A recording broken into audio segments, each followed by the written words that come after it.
10 celebrity scandals that completely rocked the 1970s. For as long as there have been celebrities, there have been celebrity scandals. In fact, an entire industry has developed around the foibles of the famous. Where would the National Enquirer, TMZ, and other purveyors of celebrity dope be if not for their perpetual stream of bad behavior?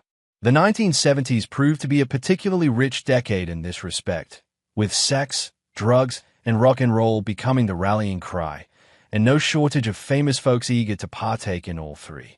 Celebrity misconduct ran the gamut, from a former Beatles year-and-a-half-long drinking binge to the movie star couple whose turbulent, scandal-ridden romance saw them marry and divorce, and then do it all over again. Then there's the acclaimed film director who fled the U.S. after being charged with a heinous crime, and the wealthy heiress who turned terrorist. Truth be told, there was a lot of material to keep supermarket tabloids crammed with dope during that era. Jane Fonda drew rage by visiting Vietnam, daughter of beloved movie star Henry Fonda. The stunning transformation of Jane Fonda saw her shift from Nepo baby to established star in her own right, and a fervent activist protesting the Vietnam War. Determined to get a first-hand look at what was actually happening there, in 1972 she paid a controversial visit to Vietnam. She became a figure of scorn and derision for a wide swath of the country when she posed for a photo while atop a North Vietnamese anti-aircraft gun. Not surprisingly, Fonda was hit with extreme backlash, accused of being a traitor and nicknamed Hanoi Jane when she returned. While Fonda was later vindicated after the war ended and the truth began leaking out, her Vietnam visit dogged her for decades. In 2011, she addressed the still-simmering scandal in a post she wrote on her website, explaining that her trip materialized after meeting with U.S. soldiers serving in Vietnam and being horrified by their stories. I was infuriated as I learned just how much our soldiers were being lied to about why we were fighting in Vietnam, and I was anguished each time I would be with a young man who was traumatized by his experiences, she wrote. As for that controversial photo, Fonda believed she'd been manipulated by her North Vietnamese hosts, but ultimately accepted full responsibility for the gaffe. It was my mistake, and I have paid and continue to pay a heavy price for it, she wrote, adding that posing for that photo is something she will regret to my dying day. Heiress Patty Hearst joined a terrorist group and robbed a bank. Patty Hearst grew up in the lap of luxury, heiress to the Hearst publishing empire built by her grandfather, William Randolph Hearst. In February 1974, while attending college, 19-year-old Patty was kidnapped by a terrorist organization calling itself the Symbionese Liberation Army, SLA. Despite her family agreeing to pay a ransom, Hearst wasn't released. While being held captive, Hearst came to adopt the group's political ideology. That April, the group issued an audio tape in which Hearst declared that she was joining the SLA of her own free will, and was now going by Tanya, not Patty. Shortly after, she participated in a bank robbery, with surveillance footage showing her armed with a firearm and threatening bank customers. The headlines were sensational, and Hearst remained on the lam for more than a year until she was finally arrested in September 1975. She was charged with various crimes, including bank robbery.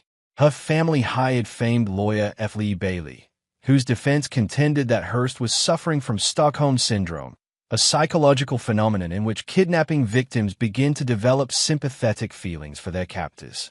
The jury, however, didn't buy it. She was convicted and sentenced to 7 years in prison.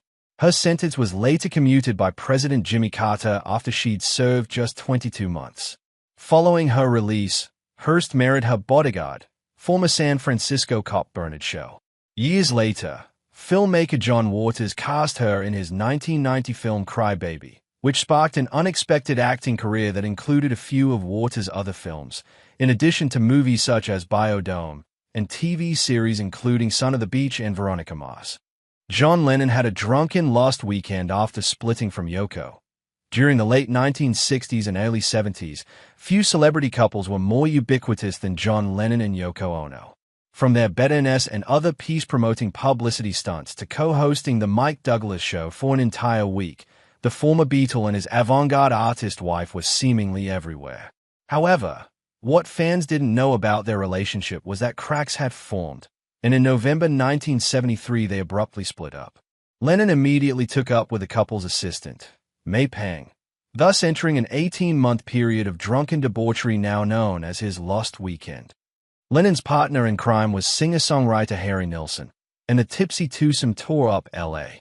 One infamous incident occurred when Lennon showed up at the Troubadour Club with a sanitary napkin affixed to his head.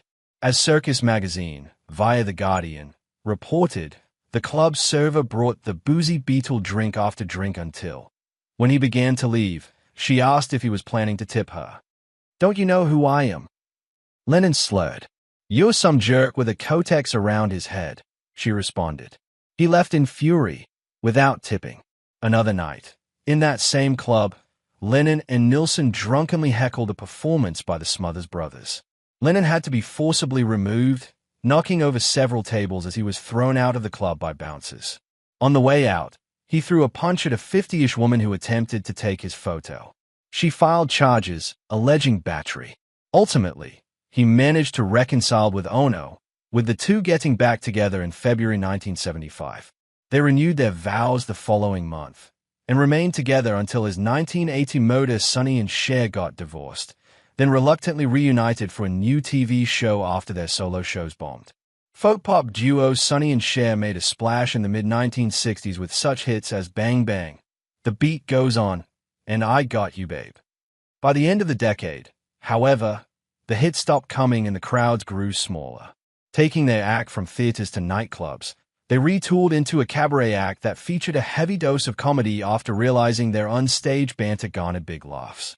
Television XX took notice, and the Sonny and Cher Comedy Hour debuted on CBS in 1971, becoming a monster hit that placed them back on top. Behind the camera, however, their marriage was crumbling.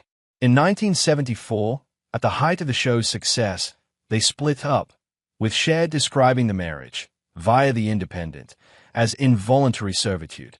Their divorce was finalized in 1975, and their show cancelled.